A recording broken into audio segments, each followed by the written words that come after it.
Well, that blowtorch summer-like warmth continues across the lower 48 of the United States. We're seeing a system pushing into the west, and that's, of course, as that jet stream pushes down southwards into the west.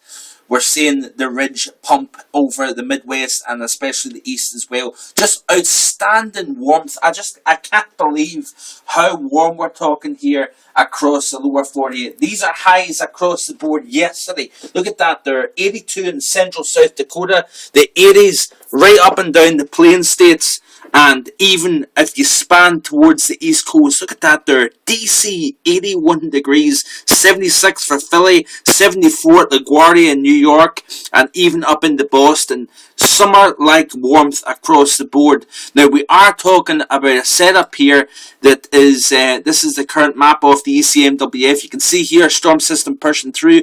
We've seen heavy snow, 5 to 8 inches of snow right on the Oregon coast.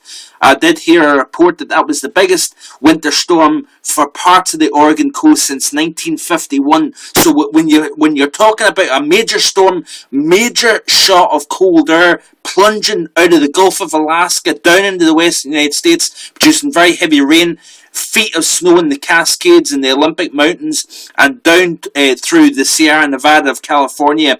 When you're talking that in a March setup here with abnormally warm conditions over Mexico, only one thing can happen. You plunge the cold air south, that warmth is getting then pulled northwards, and that is what we're seeing here. Folks, the pattern across the United States is more summer-like than it is during the month of March. And when I skip through the sequence here, I mentioned on Facebook, if you haven't already, be sure to check out my Facebook page and like the page. I've got plenty of updates on this pattern for you. We've got a setup here that over the next 5 to 10 days, we're talking about abnormally warm conditions from the plains all the way to the eastern seaboard. Now, as you pump the ridge up towards James Bay and Hudson Bay, of course, we're watching down the eastern side of North America for some of those backdoor cold fronts. What's going to happen is you're pumping the ridge all the way up into near Arctic Canada, and what it does is actually the counterclockwise winds that blow around these areas of high pressure then start to sweep out of the northeast over the northeastern United States. What that does is it sends a little front down and cuts off the heating as those winds then kick in from a more northeasterly direction. Now today, folks, we're going to be seeing a sharp cutoff. We'll be looking at temperatures a lot cooler in Boston and even some 30s showing up. Caribou in Maine, it was snowing this morning. Temperatures are going to be stuck in the 30s today up in Maine. I'm going to actually quickly pull up the map for you to see that. And you can see here what I'm talking about.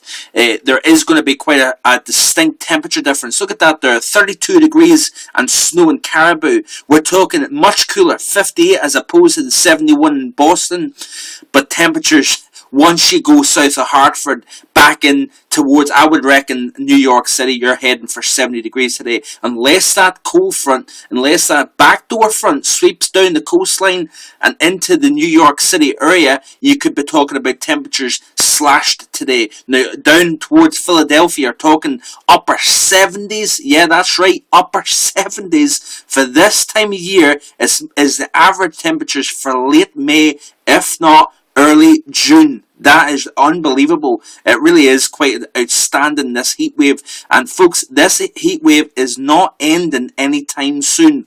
Now, like I was explaining to you, you're talking about right around the 70 degree mark in the tri-state area, mid to upper 70s from Philadelphia through Baltimore and DC. But we're going to be over the next couple of days looking at that cold front sweeping southwards. Temperatures will be back into the 40s and 50s for the majority of the northeast, and there's a little question mark as to whether that cold front, these fronts at this time of year can actually sweep into central Pennsylvania, cross over the DC area, and temperatures could be some 30 to 40 degrees off what we're going to be seeing today in this region. So all eyes on that, all eyes as well on the west. Folks, that haven't seen much in the way of winter up across Washington, Oregon, down into California, you are catching up. It really is an amazing pattern.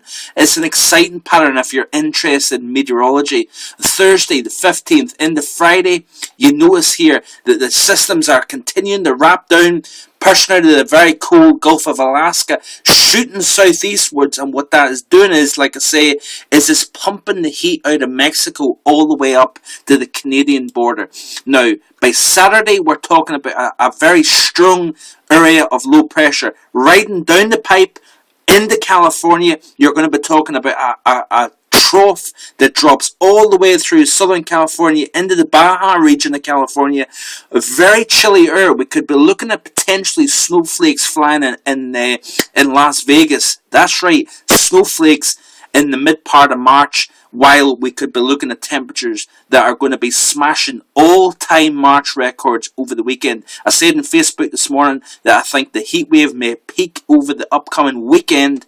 The reason being is we've got that strong storm pushing into California, going to produce very heavy rain, some low-level snow, much colder temperatures, probably the coldest air of the season so far for California. Also talking about feet of snow across the central and southern Sierra Nevada mountains. So it's going to be an impressive storm. It's going to be a major wind producer as well over California. But downwind of that, of course, whatever comes down has to go back up again, and we're talking about probably the warmest conditions we'll see. I would not be surprised, folks, if we've seen low 80s in central South Dakota yesterday.